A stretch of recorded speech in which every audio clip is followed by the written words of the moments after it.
한국 사람들에게 가장 깊이 박혀 있는 믿음이 하나 있습니다. 열심히 살면 언젠가는 편안해질 거라는 믿음입니다. 성실하게 일하고 참고 견디고 책임을 다하면 노후에는 자연스럽게 행복이 따라올 거라고 배워왔습니다. 이 믿음은 틀린 말은 아닙니다. 문제는 이것이 절반만 맞는 말이라는 데 있습니다. 만약 이 믿음이 완전히 옳았다면 지금 이 영상을 보고 계신 60대, 70대 분들 대부분은 이미 만족스럽고 평온한 노후를 살고 있어야 합니다. 하지만 현실은 그렇지 않습니다. 솔직하게 한 가지 질문을 드리겠습니다. 아침에 눈을 떴을 때 오늘 하루가 기대되십니까? 오늘 꼭 하고 싶은 일이 있으십니까? 만나고 싶은 사람이 떠오르십니까? 아니면 그냥 또 하루가 시작되었구나 하는 생각부터 드십니까? 많은 분들이 이 질문 앞에서 잠시 말이 없어집니다. 이유는 간단합니다. 우리는 평생 너무 성실하게만 살아왔기 때문입니다.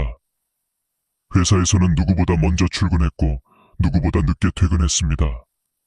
주말에도 가족을 위해, 미래를 위해 시간을 반납했습니다. 자식 교육을 위해 내 취미와 꿈은 뒤로 미뤘습니다. 지금은 때가 아니다 라는 말을 수없이 되뇌며 30년, 40년을 살았습니다. 그렇게 살면 노후는 자동으로 보장될 줄 알았습니다. 그런데 정작 은퇴하고 나니 남은 것은 자유가 아니라 공허함이었습니다. 아침에 일어나도 갈 곳이 없습니다. 출근할 필요도 급히 준비할 이유도 없습니다. 처음 며칠은 좋습니다. 늦잠도 자고 TV도 보고 유튜브도 마음껏 봅니다. 하지만 그 시간이 길어질수록 마음 한편이 비어가는 느낌이 듭니다. 할 일이 없다는 것은 쉬는 것이 아니라 역할이 사라졌다는 뜻이기 때문입니다. 사람은 역할이 있을 때 자신이 살아있다는 감각을 느낍니다. 더 아이러니한 사실은 이렇습니다. 대부분의 60대는 아직 충분히 건강합니다. 걷는데 큰 문제가 없고 머리도 또렷합니다. 앞으로 20년, 어쩌면 30년을 더 살 수도 있습니다. 그런데 이 긴 시간을 무엇으로 채워야 할지 모른 채 살아간다는 것은 생각보다 큰 고통입니다. 그래서 사람들은 다시 과거로 돌아가려 합니다. 친구를 만나면 이야기는 늘 비슷합니다. 건강 이야기, 자식 이야기, 손주 이야기, 집값과 주식 이야기. 몇 번 반복하다 보면 그 대화마저도 피곤해집니다. 어떤 분들은 이렇게 말합니다. 나는 평생 열심히 살았으니까 이제 좀 쉬어도 되지 않나. 맞는 말입니다. 하지만 여기서 중요한 질문이 하나 있습니다. 지금의 상태는 정말 쉬는 걸까요? 아니면 서서히 무너지고 있는 걸까요? 쉬는 것과 무너지는 것은 겉으로 보면 비슷해 보이지만 마음의 상태는 전혀 다릅니다. 쉬고 있을 때 사람은 회복됩니다. 하지만 무너질 때 사람은 점점 무기력해집니다. 통계는 이 현실을 냉정하게 보여줍니다. 최근 10년 사이 60대 이상의 우울증 진단 비율은 눈에 띄게 증가했습니다. 특히 은퇴 후 3년 사이에 우울감을 호소하는 경우가 가장 많습니다. 혼자 사는 노인의 절반 이상이 자주 외롭다고 답합니다. 이 수치는 단순한 숫자가 아니라 지금 이 순간에도 누군가는 조용히 무너지고 있다는 신호입니다. 문제의 핵심은 분명합니다. 우리는 평생 근면과 성실만 배우고 살아왔습니다. 열심히 일하는 법은 배웠지만 즐겁게 사는 법은 배우지 못했습니다. 남을 위해 사는 법은 익숙하지만 나를 위해 사는 법은 낯섭니다.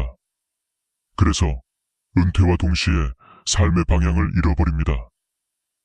그동안 나를 움직이던 기준이 사라졌기 때문입니다. 여기서 중요한 사실 하나를 분명히 짚고 가야 합니다. 성실함이 잘못된 것은 아닙니다. 성실함은 분명히 인생의 큰 자산입니다. 문제는 성실함 하나만으로는 60 이후의 삶을 지탱할 수 없다는 점입니다. 60부터는 전혀 다른 능력이 필요합니다. 그것은 더 열심히 하는 능력이 아니라 다르게 사는 능력입니다. 많은 분들이 이 지점에서 당황합니다. 그럼 이제 와서 뭘 어떻게 바꾸라는 말인가? 이 나이에 새로운 걸 시작하라는 건가? 이런 질문이 자연스럽게 떠오릅니다. 하지만 여기서 말하는 변화는 거창한 도전이 아닙니다. 회사를 차리거나 대단한 목표를 세우라는 이야기도 아닙니다. 지금까지와는 다른 기준으로 하루를 바라보는 연습을 하자는 것입니다. 지금까지의 삶이 해야 하는 일의 연속이었다면 이제부터의 삶은 하고 싶은 일을 찾아가는 과정이어야 합니다. 이 전환이 이루어지지 않으면 아무리 건강하고 경제적으로 여유가 있어도 삶은 점점 말라갑니다. 반대로 이 전환이 이루어지는 순간 같은 하루라도 전혀 다른 색을 띠기 시작합니다. 이 영상은 바로 그 전환점에 대한 이야기입니다. 성실함으로 살아온 분들이 왜 갑자기 허무해지는지, 그리고 그 허무를 어떻게 새로운 에너지로 바꿀 수 있는지를 차분히 풀어가려 합니다.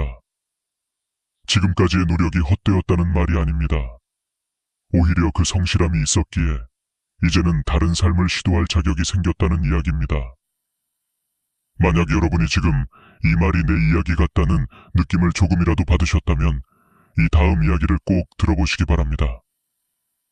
다음 부분에서는 은퇴 이후 사람들이 가장 크게 흔들리는 순간, 그리고 그 공허함이 어디에서 오는지를 더 깊이 들여다보겠습니다. 이 과정을 이해하지 못하면 어떤 변화도 오래 가지 못합니다. 은퇴라는 말은 오랫동안 달콤하게 들려왔습니다. 더 이상 출근하지 않아도 되고 상사의 눈치를 보지 않아도 되며 시간은 온전히 내 것이 될 것이라 믿었습니다. 그래서 많은 분들이 은퇴를 목표로 참고 견디며 살아왔습니다. 그런데 막상 그 시간이 오면 예상과는 전혀 다른 감정이 찾아옵니다. 자유가 아니라 공허함입니다. 해야 할 일이 사라진 자리에 설명하기 어려운 허전함이 남습니다. 사람은 생각보다 일 자체보다 일이 주던 구조에 익숙해져 있습니다. 출근 시간, 회의 일정, 마감 기한, 누군가의 연락, 이런 것들이 하루의 뼈대를 만들어 주었습니다. 은퇴와 함께 이 구조가 한순간에 사라지면 하루는 길고 느슨해집니다. 처음에는 좋습니다. 하지만 며칠, 몇 주가 지나면 시간은 축복이 아니라 부담으로 변합니다. 무엇을 해야 할지 정하지 않으면 하루는 쉽게 흘러가 버립니다. 많은 분들이 은퇴 후 가장 힘들다고 말하는 것이 바로 이 지점입니다. 아침에 일어나도 갈 곳이 없다는 말입니다. 이 말 속에는 단순히 물리적인 장소의 부재가 아니라 쓸모있다는 감각의 상실이 담겨 있습니다. 평생 누군가에게 필요했던 사람이 갑자기 아무에게도 필요하지 않은 존재가 된 것 같은 기분. 이것이 은퇴 후 공허함의 본질입니다. 사회학자들은 은퇴를 역할 상실, 롤 로스이라고 부릅니다. 직함과 직무가 사라지는 것뿐만 아니라 그 역할을 통해 확인되던 자기 정체성도 함께 흔들린다는 뜻입니다. 그래서 은퇴 후 가장 흔하게 등장하는 질문이 있습니다. 나는 이제 누구인가? 이 질문에 답을 찾지 못하면 사람은 쉽게 무기력해집니다. 이것이 바로 은퇴 후 우울감이 증가하는 이유 중 하나입니다. 실제 통계를 보면 은퇴 직후 2세 3년 사이에 우울 증상을 경험하는 비율이 가장 높습니다. 특히 남성의 경우 평생 직업 정체성이 강했던 만큼 그 공백을 더 크게 느끼는 경향이 있습니다. 여성이라고 다르지는 않습니다. 자녀 양육과 가사라는 역할이 줄어든 뒤 비슷한 공허함을 느끼는 경우도 많습니다. 역할이 사라진 뒤에 남는 것은 준비되지 않은 시간입니다. 이때 많은 분들이 선택하는 방법은 과거로 돌아가는 것입니다. 예전 동료를 만나고 예전 친구를 찾고 예전 이야기를 반복합니다. 물론 추억을 나누는 것은 소중한 일입니다. 하지만 그 대화가 현재와 미래를 향하지 못하고 과거에만 머무를 때 사람은 점점 늙어간다는 느낌을 받게 됩니다. 대화의 주제가 늘 건강, 자식, 돈 이야기로만 흐를 때 마음 한편에서는 이런 생각이 듭니다. 내 이야기는 이제 끝난 걸까? 더 안타까운 점은 많은 분들이 이 공허함을 자기 탓으로 돌린다는 것입니다. 내가 약해서 그런가? 원래 성격이 그런가 하며 스스로를 몰아붙입니다. 하지만 이것은 개인의 문제가 아니라 구조의 문제입니다. 평생 열심히 하는 법만 배워온 사람이 갑자기 의미를 만드는 법을 알 수는 없습니다. 배운 적이 없기 때문입니다. 여기서 중요한 전환점이 필요합니다. 은퇴 후의 공허함은 피해야 할 적이 아니라 새로운 삶을 설계하라는 신호입니다. 그 신호를 무시하면 우울로 이어지고 제대로 읽으면 변화의 출발점이 됩니다. 문제는 대부분의 사람들이 이 신호를 두려워한다는 점입니다. 익숙했던 기준이 사라진 자리에 낯선 질문이 나타나기 때문입니다. 이제 나는 무엇을 위해 살아야 하는가? 이 질문은 무겁고 불편합니다. 그래서 많은 분들이 다시 TV를 켜고 스마트폰을 들여다보며 생각을 미룹니다. 하지만 생각을 미룰수록 공허함은 더 커집니다. 하루 이틀은 괜찮지만 시간이 쌓이면 마음은 점점 메말라갑니다.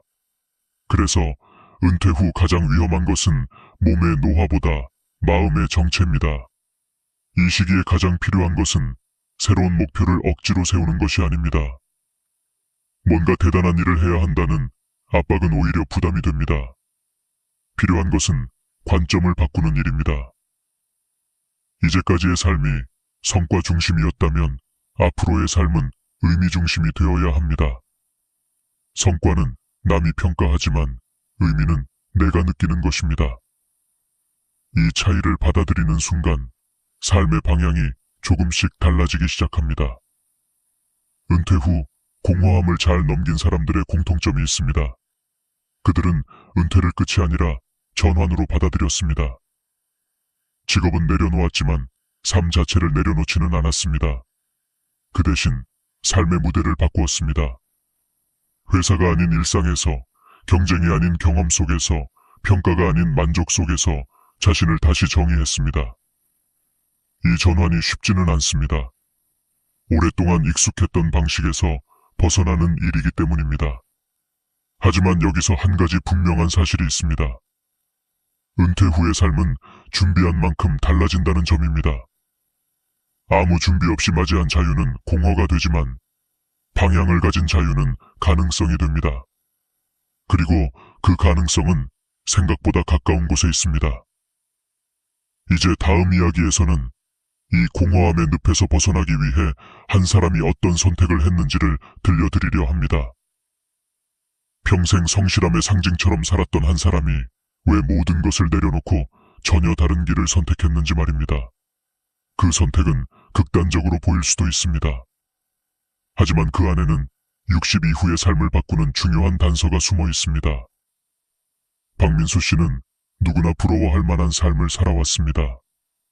30년 넘게 대학에서 강의했고 연구실 불은 늘 늦은 밤까지 켜져 있었습니다. 아침 7시에 일어나 강의를 준비하고 밤 12시가 넘어서야 집으로 돌아오는 날들이 반복되었습니다. 논문 마감, 학회 발표, 학생 지도. 그의 하루는 늘 빽빽했고 사람들은 그를 두고 정말 성실한 사람이라고 말했습니다. 박민수 씨 스스로도 그렇게 믿었습니다. 이렇게 살면 언젠가는 편안해질 거라고 말입니다. 정년퇴직을 맞이하던 날 그는 박수를 받으며 강단을 내려왔습니다. 수고했다는 말, 존경한다는 인사, 그동안 감사했다는 제자들의 메시지.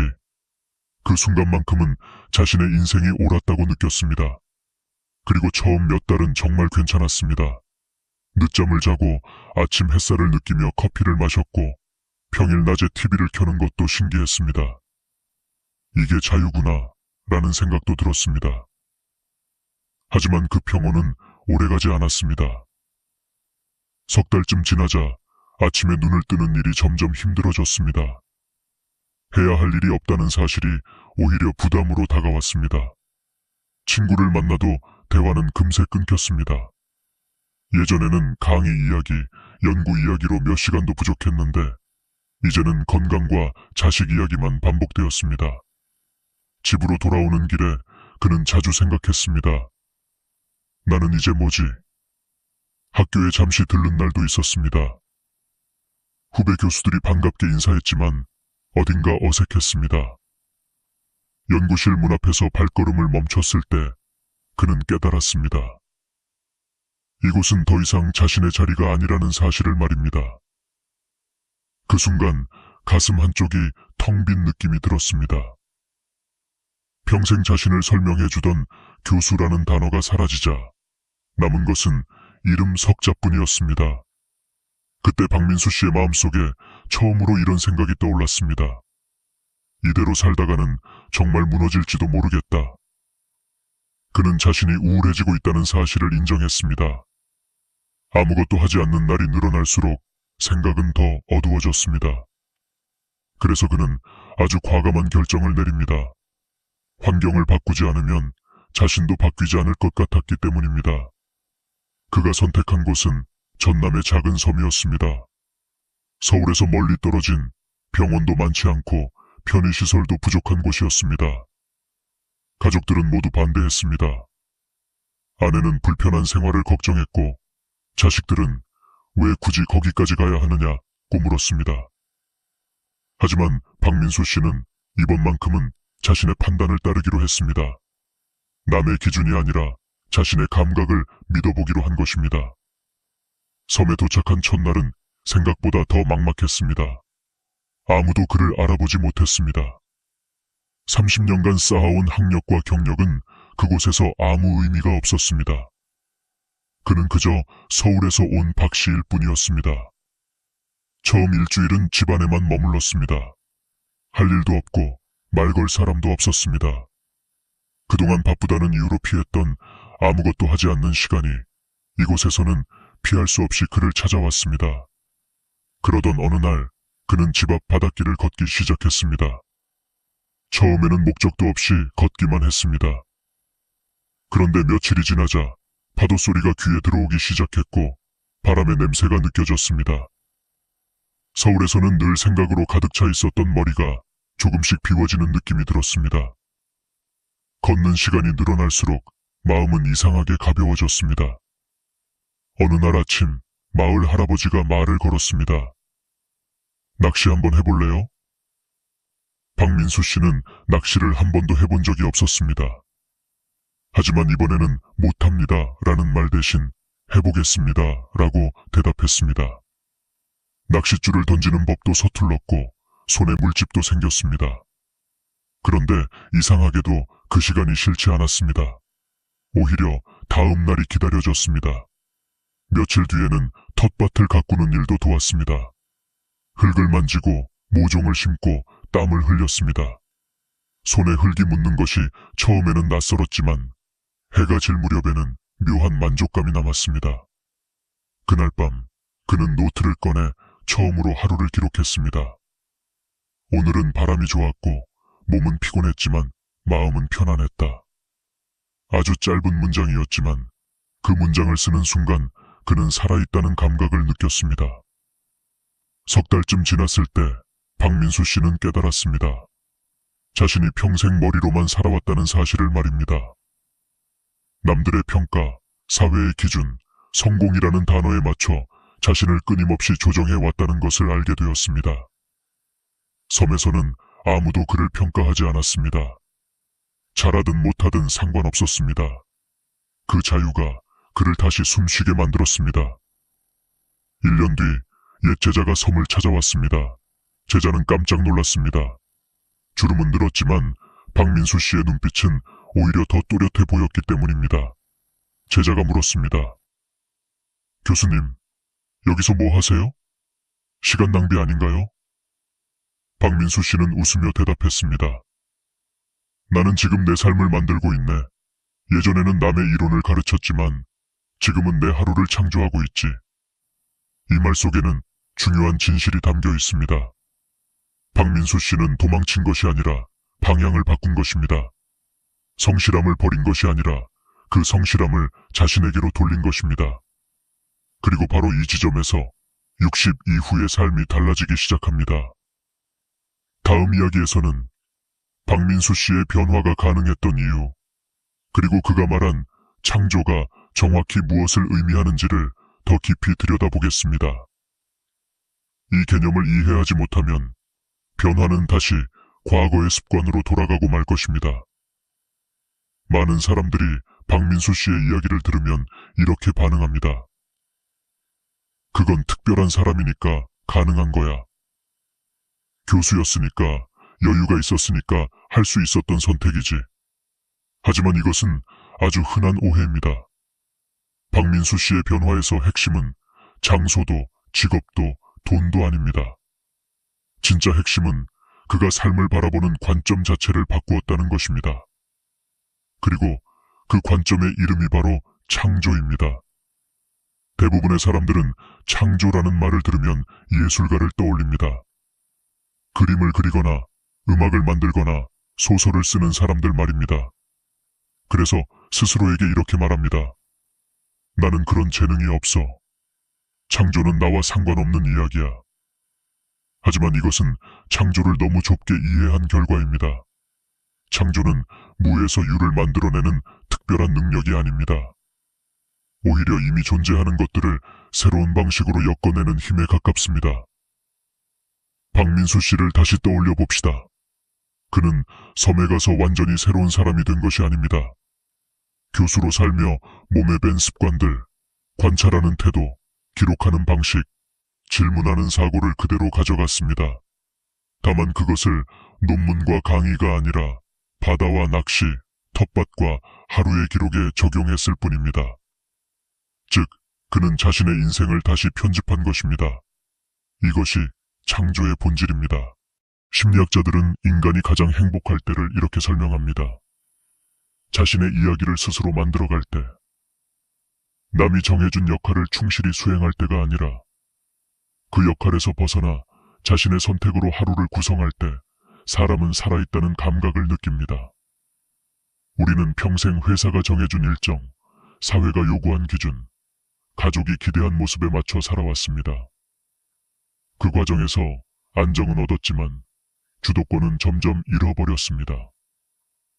그래서 은퇴 후 많은 분들이 혼란을 겪습니다. 더 이상 따라야 할 기준이 없는데 스스로 기준을 세워본 경험이 거의 없기 때문입니다. 창조적 삶이란 바로 이 지점에서 시작됩니다.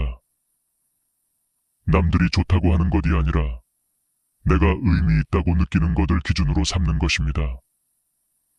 이 전환은 단순해 보이지만 실제로는 상당한 용기가 필요합니다.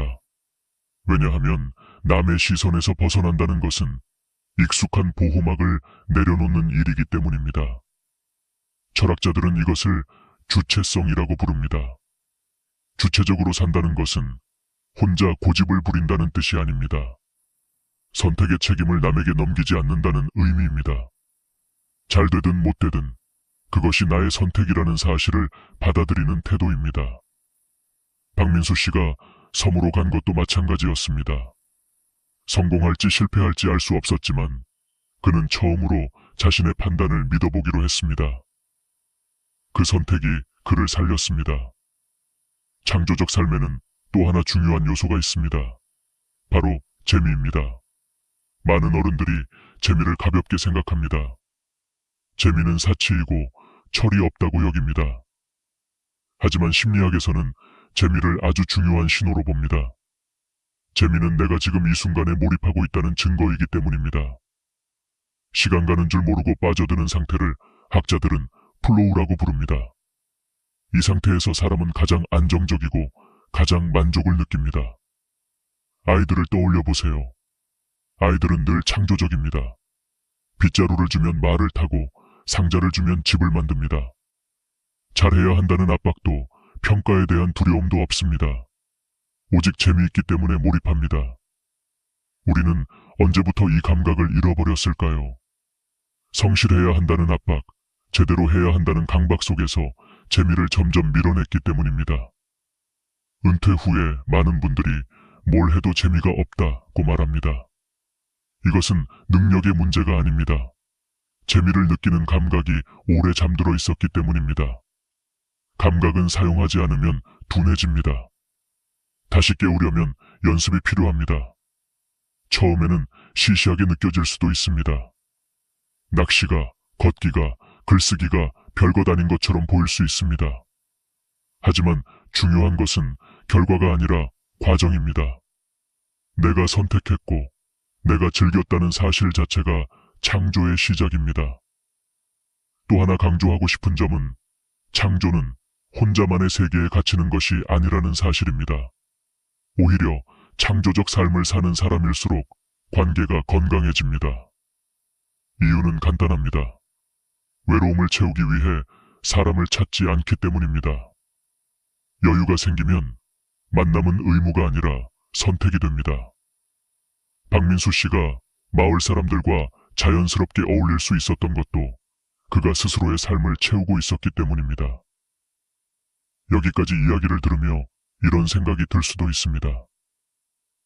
말은 좋은데 구체적으로 뭘 어떻게 하라는 건가? 맞습니다. 관점의 변화만으로는 부족합니다. 삶은 결국 행동으로 증명됩니다. 그래서 다음 이야기에서는 60 이후에 창조적으로 살아가기 위해 실제로 무엇을 하면 좋은지 아주 현실적인 5가지 방법을 하나씩 정리해 드리려 합니다. 거창하지 않지만 꾸준히 하면 삶의 결을 바꾸는 방법들입니다. 이 5가지는 특별한 재능이나 큰 돈을 요구하지 않습니다. 지금까지 살아오며 이미 가지고 계신 것들을 다른 방식으로 쓰는 방법입니다. 만약 여러분이 이제는 정말 다르게 살아보고 싶다는 마음이 조금이라도 생겼다면 다음 이야기가 분명히 도움이 될 것입니다. 이제부터는 생각을 행동으로 옮길 차례입니다. 창조적 삶이 무엇인지 이해했다면 다음 질문은 이것입니다. 그래서 오늘부터 나는 무엇을 하면 되는가? 많은 분들이 여기서 다시 멈춥니다. 이유는 간단합니다. 너무 거창하게 시작하려고 하기 때문입니다. 하지만 60 이후의 삶은 인생을 다시 증명하는 무대가 아닙니다. 조용히, 그러나 분명하게 방향을 바꾸는 시간입니다. 지금부터 말씀드릴 5가지는 작지만 꾸준히 실천하면 삶의 중심을 바꿔놓는 힘을 가지고 있습니다. 첫 번째는 주체적 관점을 기르는 것입니다. 주체적 관점이란 남들이 정해준 기준이 아니라 내 기준으로 하루를 선택하는 힘입니다. 평생 우리는 이 나이에 이 정도는 해야지, 남들이 뭐라고 볼까 라는 생각에 익숙해져 왔습니다. 하지만 60 이후에도 그 기준을 붙잡고 있으면 삶은 계속 남의 손에 맡겨집니다. 그래서 아주 작은 질문부터 시작해야 합니다. 오늘 나는 무엇을 하고 싶은가? 처음에는 답이 잘 나오지 않을 수 있습니다. 괜찮습니다. 그 자체가 연습입니다. 오늘 먹고 싶은 음식, 오늘 걷고 싶은 길, 오늘 만나고 싶은 사람. 이런 사소한 선택을 내가 직접 하는 것부터가 주체성의 시작입니다. 하루에 한 번만이라도 남의 기대가 아닌 내 감각을 존중해 보세요. 그 감각은 생각보다 빠르게 살아납니다. 두 번째는 재미를 회복하는 것입니다. 많은 분들이 이 나이에 무슨 재미냐고 말합니다. 하지만 재미는 철없음이 아니라 생명력의 신호입니다. 재미를 느낀다는 것은 지금 이 순간에 내가 살아있다는 뜻입니다. 잘해야 할 필요도 없고 남에게 보여줄 필요도 없습니다. 내가 웃고 내가 몰입하면 그걸로 충분합니다. 어떤 분은 걷는 게 재미있고, 어떤 분은 요리가 재미있고, 어떤 분은 손주와 그림을 그리는 시간이 재미있습니다. 중요한 것은 비교하지 않는 것입니다. 남들보다 뒤처진 것 같아도 상관없습니다. 재미는 속도가 아니라 방향의 문제입니다. 하루에 30분이라도 이 시간만큼은 괜찮다고 느낄 수 있는 일을 찾아보세요. 그 시간이 늘어날수록 우울과 무기력은 자연스럽게 자리를 잃습니다. 세 번째는 기록하는 습관입니다. 노트 한 권이면 충분합니다. 거창한 글이 필요하지 않습니다. 오늘 무엇을 했는지, 무엇이 좋았는지, 무엇이 불편했는지를 적어보세요. 사람은 기록할 때 비로소 자신의 삶을 바라보게 됩니다. 그냥 흘러가던 하루가 의미를 가진 하루로 바뀝니다. 심리학 연구에 따르면 하루에 감사한 일을 3가지씩 기록하는 사람들은 그렇지 않은 사람들보다 우울감이 눈에 띄게 낮다고 합니다. 이유는 간단합니다. 기록은 삶의 초점을 없는 것이 아니라 있는 것으로 옮겨주기 때문입니다. 박민수 씨가 섬에서 처음 느꼈던 변화도 바로 이 기록에서 시작되었습니다. 오늘을 붙잡아두는 힘, 그것이 기록입니다. 네 번째는 공간을 바꾸는 것입니다. 매일 같은 공간에만 있으면 생각도 같은 자리에서 맴돕니다. 뇌과학자들은 새로운 환경이 뇌를 깨운다고 말합니다. 익숙한 공간에서는 뇌가 최소한으로만 작동하지만 낯선 공간에서는 감각이 깨어납니다. 멀리 갈 필요는 없습니다. 평소와 다른 산책로, 처음 가보는 시장, 한 번도 들어가 보지 않았던 작은 카페면 충분합니다. 공간이 바뀌면 시선이 바뀌고, 시선이 바뀌면 생각이 달라집니다. 생각이 달라지면 삶의 가능성도 함께 넓어집니다. 박민수 씨가 섬으로 간 것은 극단적인 예일 뿐, 본질은 환경을 흔드는 것에 있습니다. 다섯 번째는 새로운 관계를 만드는 것입니다. 여기서 말하는 관계는 의무적인 인간관계가 아닙니다. 억지로 모임에 나가라는 뜻도 아닙니다. 공감할 수 있는 주제로 연결되는 관계입니다. 취미 모임, 봉사활동, 동네 강좌 같은 곳에는 나이와 배경이 다른 사람들이 모입니다. 그들과 나누는 짧은 대화 하나가 굳어있던 생각을 흔들어 놓기도 합니다. 철학자 아리스토텔레스는 인간을 사회적 존재라고 했습니다. 우리는 관계 속에서 나를 다시 발견합니다.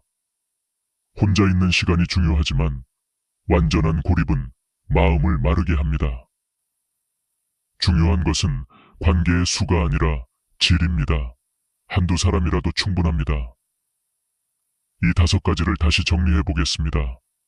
내 기준으로 선택하기, 재미를 허락하기, 하루를 기록하기, 공간을 바꾸기, 새로운 관계에 마음 열기.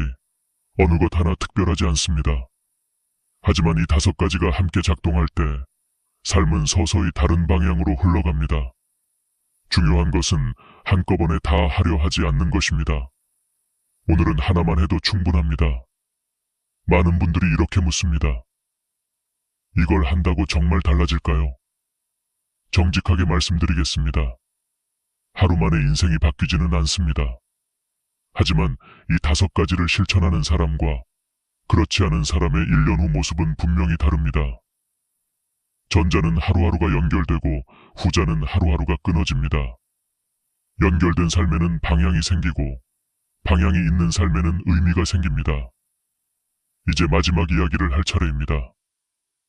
60 이후의 삶을 어떻게 바라보아야 하는지, 그리고 이 모든 이야기가 결국 우리에게 무엇을 남기는지 정리해 보겠습니다. 지금까지의 이야기가 여러분 마음 어딘가를 건드렸다면 다음 이야기는 그 마음을 단단히 붙잡아 줄 것입니다. 많은 사람들이 인생을 이렇게 생각합니다. 젊을 때는 올라가고 중년은 버티고 노년은 내려오는 시간이라고 말입니다. 그래서 60이 넘으면 자연스럽게 기대를 낮춥니다.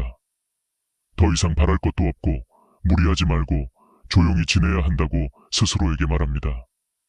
하지만 이 생각이 바로 수많은 노년을 무너뜨리는 가장 큰 오해입니다. 인생은 절대 한 방향으로만 흐르지 않습니다. 특히 60 이후의 삶은 내려오는 시간이 아니라 비로소 자기 인생을 직접 운전하기 시작하는 시간입니다. 지금까지 여러분은 누구의 인생을 살아오셨습니까?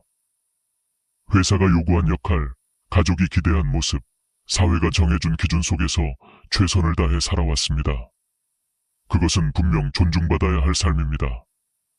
하지만 동시에 그 삶 속에서 나 자신은 늘 뒤로 밀려 있었습니다. 내가 무엇을 좋아하는지, 무엇을 원했는지, 어떤 삶이 나에게 맞는지 진지하게 묻고 답할 시간은 거의 없었습니다. 60 이후가 중요한 이유는 바로 여기에 있습니다. 이제 처음으로 남이 아니라 나를 기준으로 인생을 다시 설계할 수 있는 시기이기 때문입니다. 박민수 씨의 이야기를 다시 떠올려 보세요. 그는 특별한 사람이 아니었습니다. 다만 한 가지를 선택했을 뿐입니다. 이대로 무너질 것인가, 아니면 다시 살아볼 것인가. 그는 후자를 택했습니다. 그리고 그 선택은 거창한 성공이 아니라 매일의 평온으로 이어졌습니다. 아침에 눈을 뜨는 것이 부담이 아니라 기대가 되었고, 하루를 보내고 나면 오늘도 잘 살았다는 느낌이 남았습니다. 이것이 바로 많은 사람들이 놓치고 있는 진짜 행복의 모습입니다. 심리학자들은 노년기의 행복을 이렇게 정의합니다. 성과가 아니라 의미에서 오는 만족. 더 많이 이루었기 때문에 행복한 것이 아니라 하루하루가 나에게 의미 있기 때문에 만족스러운 상태입니다. 그래서 60 이후의 삶에서 가장 중요한 질문은 이것입니다. 나는 지금 의미 있는 하루를 살고 있는가? 이 질문에 고개를 끄덕일 수 있다면 그 사람의 노년은 이미 성공입니다. 여기서 분명히 짚고 가야 할 점이 있습니다. 60 이후의 삶이 항상 즐겁고 가볍기만 한 것은 아닙니다. 몸은 예전 같지 않고 아픈 날도 늘어납니다. 외로움이 찾아오는 날도 있습니다. 하지만 중요한 차이가 하나 있습니다. 그 모든 것을 대하는 태도입니다. 창조적으로 사는 사람은 고통을 없애려고만 하지 않습니다. 고통 속에서도 자신이 선택할 수 있는 작은 자유를 찾습니다. 오늘은 쉬어도 괜찮고 내일은 다시 걸어도 괜찮다는 유연함을 가집니다. 여러분에게 꼭 드리고 싶은 말이 있습니다. 이제는 더 이상 이 나이에 뭘 해? 라는 말을 스스로에게 하지 마십시오. 그 말은 겸손이 아니라 자기 포기입니다. 60년을 살아냈다는 것은 이미 충분한 증명입니다. 여러분은 실패한 적이 없습니다. 오히려 끝까지 책임지고 살아온 사람들입니다. 그런 사람들이 남은 인생을 자기답게 살 자격이 없을 이유는 어디에도 없습니다. 삶의 후반부는 축적의 시간이 아닙니다. 더 많이 모으고 더 높이 올라가야 하는 시기가 아닙니다. 향유의 시간입니다. 내가 쌓아온 경험을 천천히 음미하고 내가 지나온 길을 이해하며 나만의 속도로 살아가는 시간입니다. 창조적으로 산다는 것은 대단한 무언가를 만들어내는 것이 아닙니다. 평범한 하루를 나에게 맞는 방식으로 엮어내는 것입니다. 오늘 이야기에서 기억해 주셨으면 하는 핵심은 이것 하나입니다. 행복은 준비되는 것이 아니라 선택되는 것입니다. 성실하게 살았다고 자동으로 찾아오지 않습니다. 누군가가 대신 만들어주지도 않습니다. 지금 이 순간 내가 어떤 하루를 살기로 선택하느냐에 따라 만들어집니다. 오늘 이 영상을 다 보고 나서 거창한 계획을 세우지 않아도 괜찮습니다. 다만 한 가지는 꼭 해보시길 바랍니다. 오늘 저녁 잠자리에 들기 전에 스스로에게 이렇게 말해보세요. 나는 오늘 나를 위해 한 가지를 선택했다. 그 선택이 산책이든 기록이든 새로운 생각이든 상관없습니다. 그 한 문장이 쌓이면 인생의 방향은 분명히 바뀝니다. 이제 정말 마지막으로 묻고 싶습니다. 여러분은 남은 인생을 흘러가듯 살고 싶으십니까? 아니면 직접 만들어 가고 싶으십니까? 선택은 지금 이 순간 여러분의 손에 있습니다. 지금부터가 진짜 인생입니다.